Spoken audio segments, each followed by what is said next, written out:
Hi everyone, my name's Troy Whittaker. I'm the Managing Director of Cliff Minerals. Quick whistle stop on Whitecliff. We obviously don't have too much time. New management, new jurisdiction, new commodities, all executed within the last 24 months. We've had some fairly exceptional results from our maiden field campaign, which was all about collecting grab samples, world record copper results, world record silver results. There is significant upside to the tenure that we own. We've barely scratched the surface in terms of exploration. Still hunting in a tier 1 jurisdiction there in Canada. And I think most importantly, from a catalyst viewpoint, we start drilling tomorrow for our maiden campaign. So we're only 6 weeks out from seeing what results potentially come back here. So just sort of taking a little bit of a step back as to how we came about these projects.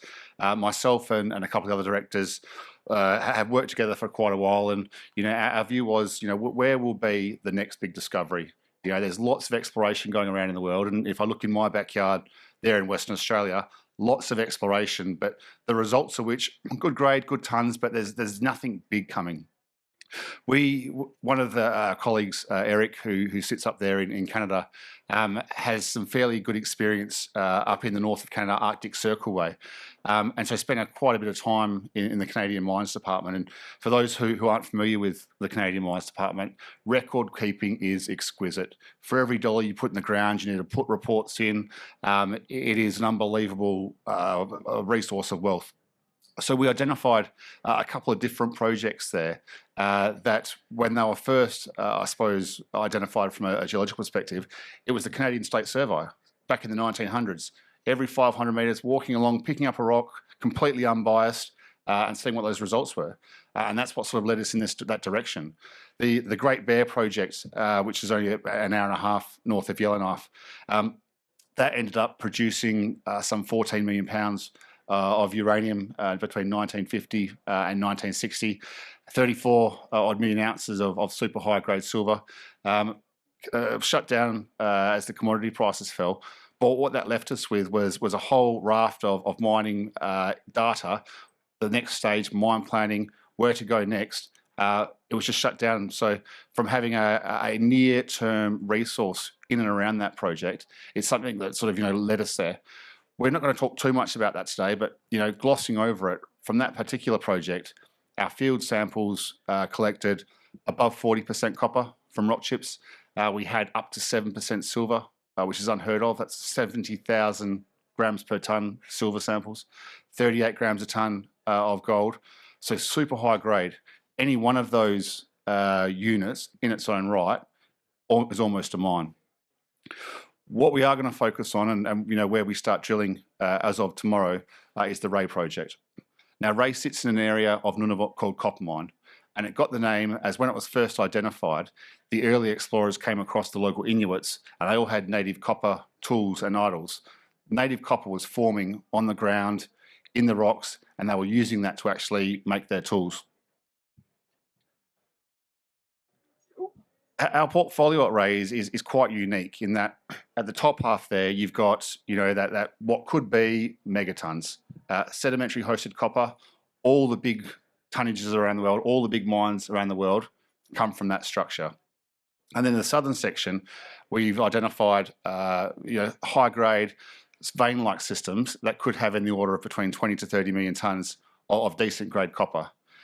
If you look at some of the results from our field campaign in August of last year, pulling out 60-odd% copper is truly remarkable. Half our samples came back at above 40%. The dominant copper material was chalcocite. And for all of you who know, chalcocite is 80% by weight copper. We were in helicopters effectively prospecting along lines following this outcrop for up to 1,000 odd metres. Which in copper terms is truly remarkable. I've done it in iron ore, but myself and the other 10 people who were on that trip, never before done in copper. Now, one of the things about the vein-hosted mineralization is, how does that translate to what's potentially underneath? In late October of last year, we managed to pick up this opportunity which still sits within the broader Rae district. It's only about half an hour, 15 minutes flight from chopper flight from the main tenure. But it was a resource. It was an area that contained a resource of more than 4 million tonnes at 3%. In today's dollars, in-ground value, probably somewhere between $1.5 to $2 billion. But what got us most excited about this is the geophysical nature of this we can replicate on the more broader tenure.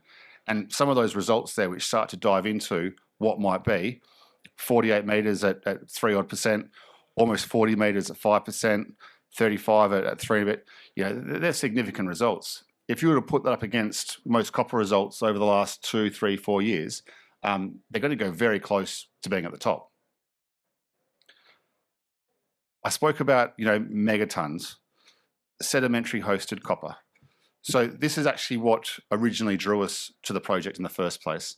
A guy by the name of Robert Friedland, I'm sure everyone's heard of him, king of copper exploration, was drilling a regional exploration campaign from Kuglatuk, from the east to the west, put in 11 holes, 1 kilometre, 2 kilometre spacing, looking for copper.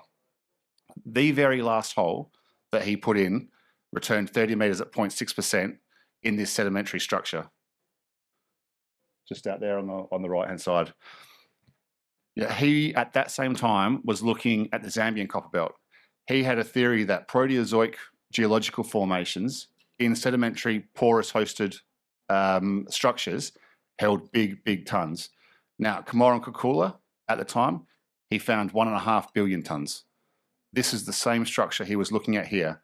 Fortunately for us, unfortunately for him, at that point in time, the Nunavut government was having a bit of an argument with the federal government in Canada, and they shut down all exploration. They shut it down for 10 years. And it was only in 2023 did Friedland relinquish that license. We had our eye on it, and we were managed to go and peg it. 1st of January 2024, devolution agreement signed between the federal government and the Nunavut government. All rights, responsibilities, royalties, minerals, Nunavut government's responsibility. We were on the ground within 6 months of that happening. If you're looking for a supportive jurisdiction in terms of mineral exploration, Nunavut is certainly a place to be. So the key to SED-hosted copper, in our view, was running geophysics across the license. We ran electrical geophysics, mobile MT, as well as a magnetic to look for something that was, providing a resistive base. On the left-hand side of that diagram, you can see the magnetics overlain with the reactive response. There's a non-porous, basin that shows that can't seep through. Above that is where we know the Rae group sandstone is, somewhere for the copper to collect as that hydrothermal fluids were percolating through the system. The area you're looking at there is about somewhere between 150 to 200 square kilometres. Our first priority in a 72 kilometre strike length. If you look at the Zambian copper belt, 72 kilometres, you're probably putting a bracket around 3 or 4 of the largest mines in the world. That particular area, if it was Kamoa and Kokula, is probably in the order of 3 billion tonnes. Their resource is in 75 squares. That there, just our first target, 150 square kilometres. It's fairly material in terms of copper discovery. So what's next for Whitecliff? It's immediate. As of tomorrow, we start drilling this, which is pretty important for us. 6 weeks' time, results start to come through. So I think that's one to put on your watch list. I'm over at booth 8 if anyone wants to come have a chat. Thank you very much.